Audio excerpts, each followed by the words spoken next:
Jakarta dengan jumlah penduduk di tahun 2024 mencapai 11.436.000. Data tersebut dari World Population Review. Dengan sebanyak itu jumlah penduduk Jakarta menjadi tantangan tersendiri untuk Pemprov Jakarta beserta masyarakat untuk selalu mitigasi dan adaptasi atas perubahan iklim yang tidak menentu beberapa tahun ke depannya. Berikut paparan tentang mitigasi dan adaptasi perubahan iklim yang disampaikan oleh Ibu Nurliana Safitri. Assalamualaikum warahmatullahi wabarakatuh. Saya hormati pengurus RW, pengurus RT, Karang Taruna, dan juga teman-teman PSI yang saya banggakan. Terima kasih atas kehadirannya. Tepatnya seminggu yang lalu, 12 Juli ya, sampai 19 Juli, saya mengikuti diklat pembangunan berkelanjutan, di mana setelah melaksanakan diklat tersebut, kami ditugaskan untuk mensosialisasikan materi yang kami dapat. Dan ini adalah materi yang akan saya sosialisasikan, yaitu adaptasi dan mitigasi perubahan iklim. Itu tentu semua sudah tahu tentang cuaca dan iklim. Tahu ya Bapak Ibu, cuaca dan iklim. Bapak Ibu, cuaca dan iklim itu sama atau berbeda?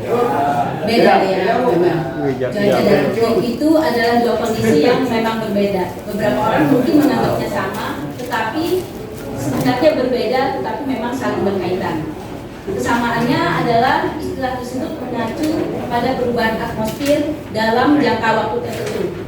Kemudian seperti curah hujan, suhu, kelembapan, arah angin, kecepatan angin, dan tekanan atmosfer itu termasuk dengan cuaca. Jadi kalau kondisi cuaca cerah, hujan, berawan, kabut, dingin, panas, berangin, turun badai, dan turun salju itu artinya itu cuaca, dan masih banyak lagi yang lain ya. Kemudian next, iklim itu menggambarkan apa cuaca dalam jangka waktu tertentu, waktu lama di suatu wilayah tertentu. Biasanya itu sekitar 30 tahun atau lebih. Jadi di iklim itu dianggap sebagai rata-rata kondisi cuaca dari waktu ke waktu. Kondisi iklim itu bervariasi di antara seluruh dunia, sehingga juga kondisi iklim ini mempengaruhi jenis tumbuhan dan hewan yang hidup di sana. Next. Bapak Ibu mungkin sudah tahu ya, kalau bulan September, Oktober, November, Desember itu kita biasanya siap-siap ember ya. Ember untuk menada hujan ya kan. Nah, tetapi sekarang kita bulan Februari, Maret, April, Mei, Juni pun, Juli bahkan kemarin ya, tidak harusnya itu panas, tetapi ternyata kita juga ada hujan ya kan. Itu berarti adanya perubahan iklim ya kan. Jadi perubahan iklim itu dapat diartikan sebagai perubahan suhu yang drastis, curah hujan, pola angin, dan lain sebagainya. Next. Kenapa perubahan iklim itu terjadi? Jadi teman-teman, Bapak Ibu, perubahan iklim itu terjadi karena akibat aktivitas manusia seperti pembakaran bahan bakar fosil, yaitu pembakaran minyak, gas alam, dan batu bara untuk menghasilkan energi, kemudian juga deforestasi yang hutan dan penebangan hutan dalam skala besar untuk komersil, dan juga adanya produk industri seperti produk makanan, ya, minuman, dan juga tekstil. Itu juga mempengaruhi untuk perubahan iklim. Lanjut. Nah, ini adalah akibat perubahan iklim, yaitu kekeringan, banjir, kemudian tanah longsor, dan juga kerusakan infrastruktur. Next. Nah, untuk mengatasi perubahan iklim ini, mengatasi perubahan iklim ini, kita memerlukan adaptasi dan mitigasi. Nah, apa itu adaptasi? Adaptasi yaitu proses penyesuaian diri terhadap dampak perubahan iklim saat ini dan di masa depan. Kemudian mitigasi adalah segala upaya dan kegiatan yang dilakukan untuk mengurangi atau memperkecil akibat-akibat yang ditimbulkan oleh adanya perubahan iklim, meliputi kesiapsiagaan, serta penyiapan fisik, kewaspadaan dan kemampuan mobilisasi. Jadi kalau mitigasi itu lebih kepada bencana. Jadi sebelum dan apa yang kita lakukan sebelum dan setelah bencana. Next. Nah, kenapa sih kita harus melakukan adaptasi dan mitigasi? Yaitu adalah untuk mengurangi risiko dampak buruk perubahan iklim jadi karena kenaikan permukaan air laut, kemudian kejadian cuaca ekstrim dan kerawanan pangan. Next. Berikut adalah perubahan iklim di wilayah Jakarta. 30 tahun terakhir, banjir menjadi bencana yang paling sering terjadi di daerah khusus Jakarta. Hal ini karena diperparah oleh kombinasi antara curah hujan yang tinggi, perubahan tata guna lahan, dan kenaikan permukaan air laut. Kerugian akibat banjir tahun 2021 ini 30-40 miliar rupiah karena adanya gangguan pasokan logistik, dan juga dari sektor kesehatan itu kerugiannya sekitar 3,5 triliun rupiah. Next. Nah, ini adalah upaya dan adaptasi dan mitigasi perubahan iklim yang telah dilakukan oleh pemerintah daerah khusus Jakarta. Yaitu yang pertama, membuka ruang terbuka hijau. Dalam 5 tahun ini sudah 420 taman yang sudah dibangun dan direvitalisasi, serta lebih dari 200.000 pohon sudah tertanam. Kemudian melakukan memuliakan pejalan kaki dan pesepeda. 265 km trotoar sudah dibangun, kemudian jalur sepeda juga ada 103 km juga sudah dibangun, kemudian ada 67 bike sharing spot yang sudah dibangun. Kemudian menyediakan transportasi publik yang diminati, yaitu transportasi publik yang dapat dijangkau dari yang 700 meter dari rumah tempat tinggal kita. Kemudian ada juga moda transportasi terintegrasi, baik itu integrasi fisik maupun integrasi tarif, mulai dari MRT, LRT, kemudian juga Transjakarta dan Mikrotrans. Mikrotrans sekarang juga sudah 0 rupiah ya, kita sangat terbantu dengan itu. Warga Jakarta sangat dimanjakan dalam hal transportasi sebenarnya oleh pemerintah daerah khusus Jakarta. Next. Kemudian yang kelima, kita mewujudkan kota beremisi rendah. Sudah ada 4 contohan pembangunan sekolah net zero karbon dan green building. Bantu SD N Duren Sawit 14 Jakarta Timur, kemudian SDN Grogol Selatan 09 Jakarta Selatan, SDN Ragunan 08 pagi, 09 pagi, 11 petang Jakarta Selatan, dan SMA Negeri 96 Jakarta Barat. Kemudian kita juga melakukan pembangunan dan pemasangan PLTS yang amat sangat menghemat dana 705 miliar per tahun. Kemudian dilakukan juga pengelolaan sampah, studi kebersihan dan LH, dinas kebersihan dan LH mempromosikan program Jakarta Sadar Sampah yang mengajak warga untuk mengurangi, memilah dan mengelola sampah dari rumah. Kemudian juga dilakukan pengelolaan limbah, yaitu yang memanfaatkan sistem pengelolaan air limbah domestik terpusat, di mana di skala permungkinan. Sistem SPLD mengalirkan air limbah domestik ke jaringan perpipaan yang agar tidak langsung merusak dan mencemari tanah. Next.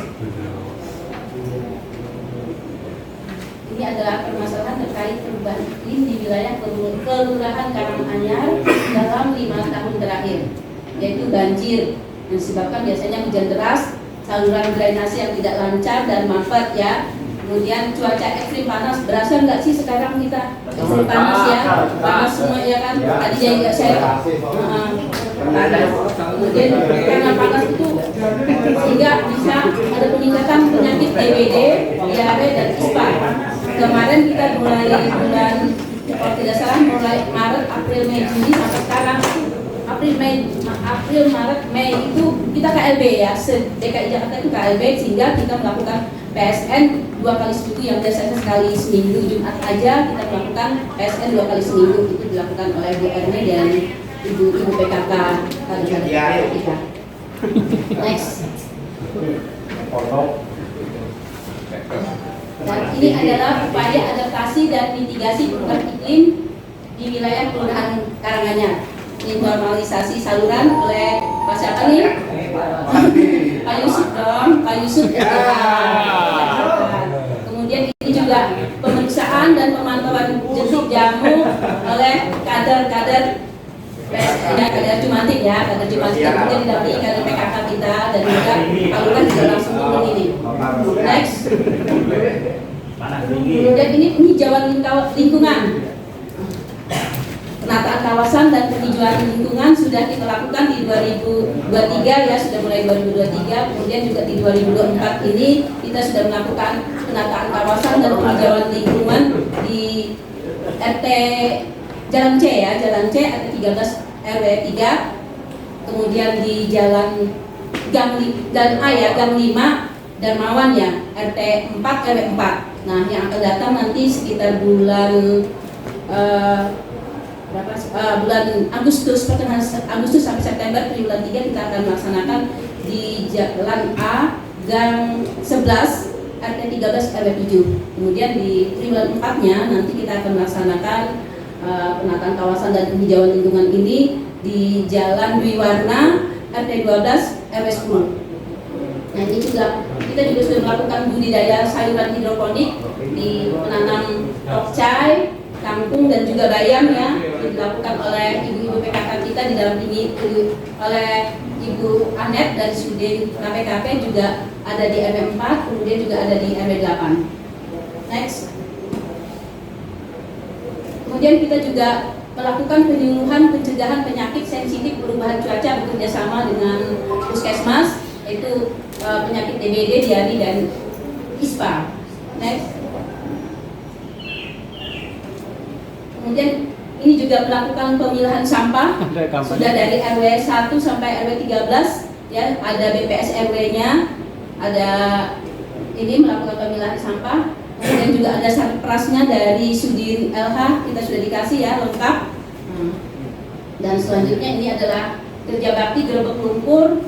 Terakhir kita melakukannya di mana? RW 1 ya, RW 1 semuanya terlibat dari Sudin, dari SDA, Bina Marga, kemudian juga hutan kota ya, taman ya, Bina Marga ya, taman dan hutan kota, kemudian juga gabungan dengan kita juga, PPSU dan juga warga ya. Next.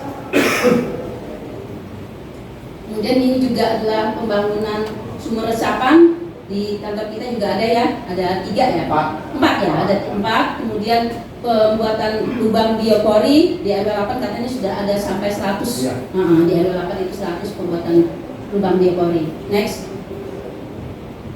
Nah, itu tadi apa yang dilakukan oleh Pemprov Daerah Khusus Jakarta dan juga organisasi Kelurahan Karanganyar. Nah, apa yang harus kita lakukan pribadi kita? Nah, ini adalah 5 cara sederhana kita untuk mengurangi dampak perubahan iklim. Cara sederhana yaitu mengurangi penggunaan listrik dan air, yaitu dengan mematikan peralatan listrik dan keran air apabila tidak digunakan.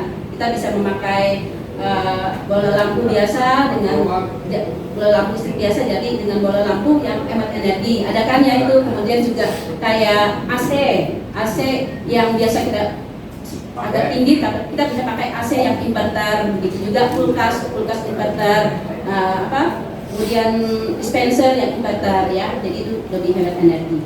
Kemudian mengurangi penggunaan kendaraan bermotor dengan berjalan kaki, bersepeda dan menggunakan transportasi umum atau menggunakan sepeda motor ataupun mobil dan listrik ya.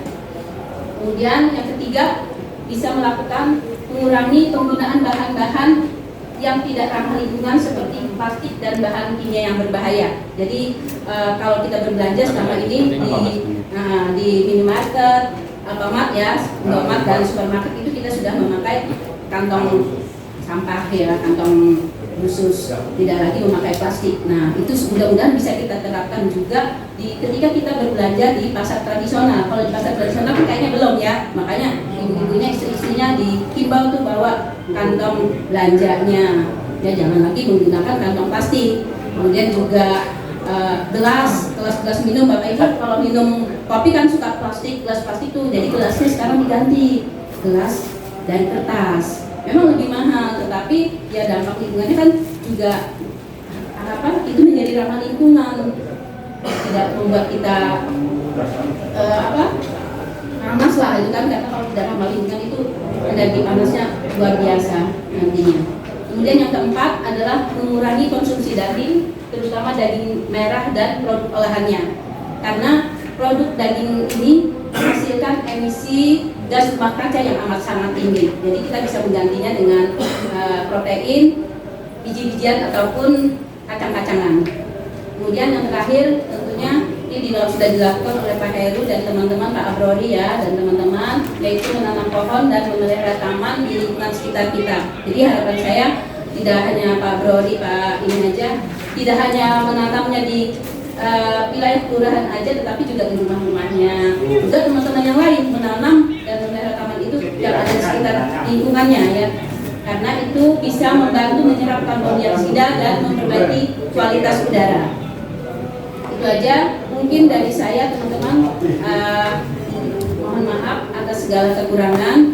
Sekali lagi saya minta semoga ini bisa disampaikan dan semoga ini juga bisa bermanfaat. Mohon maaf atas segala kesalahan dan kekurangan. Terima kasih atas segala perhatiannya. Billahi taufiq wal hidayah. Wassalamualaikum warahmatullahi wabarakatuh.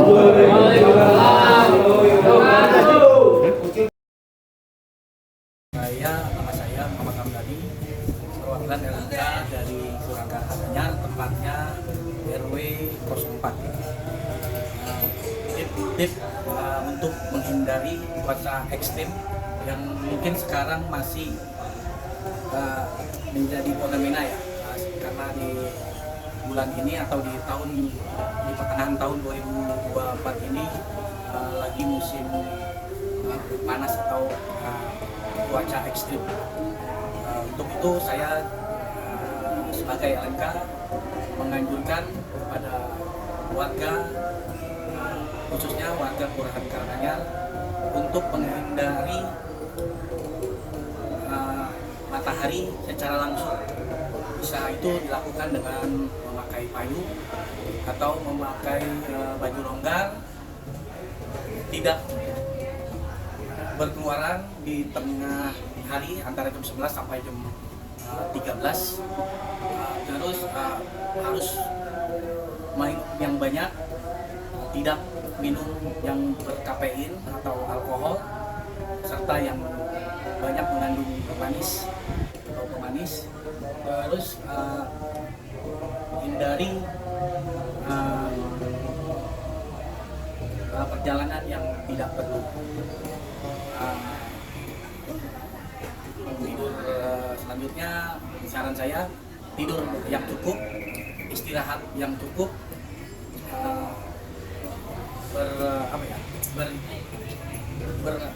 berkegiatan yang perlu-perlu saja. Jadi jangan yang tidak perlu dilakukan, karena sekarang cuaca juga sangat ekstrim, bisa tiba-tiba panas dan bisa juga berubah tiba-tiba menjadi hujan. Itulah pesan saya. Mudah-mudahan pesan ini berguna bagi warga di Kelurahan Karanganyar. Itu saja, terima kasih dari saya. Wabillahi taufiq wal hidayah. Wassalamualaikum warahmatullahi wabarakatuh. Assalamualaikum warahmatullahi wabarakatuh. Saya Maryadi, Ketua RW 04 Karanganyar, Kecamatan Sukabesari, Jakarta Pusat.